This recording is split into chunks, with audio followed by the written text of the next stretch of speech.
What's up guys, Parallaxox here, and today, well, Merry Christmas, and also today I'm going to show you how to make a flashing part on like a Christmas light. Don't know why that happened, just ignore that. Anyways, model, and add a part, then in that part add a point light.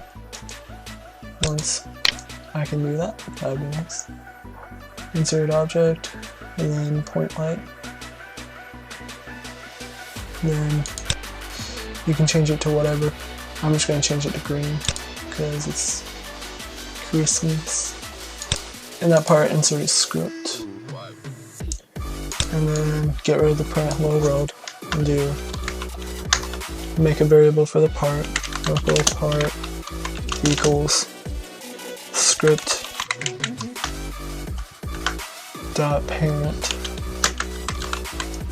and put a while true do loop because I want to.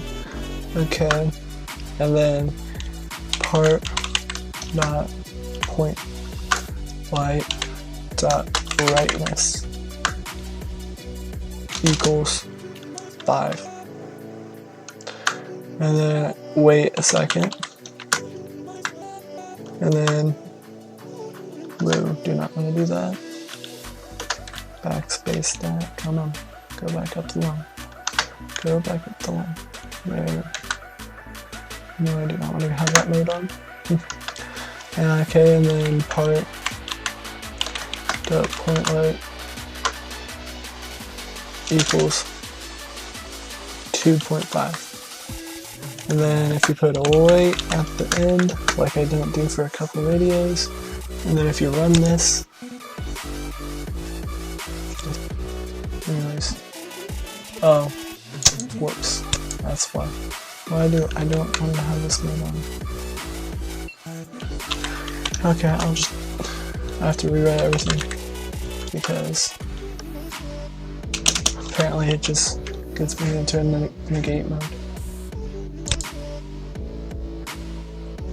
So if we stop this and run it again, it should actually work this time. So as you can see, it's bright, gets dimmer, gets bright, gets dimmer. That's how you make flashing Christmas lights. Merry Christmas. Remember to like, comment, subscribe, and I'll see you in the next one. Later.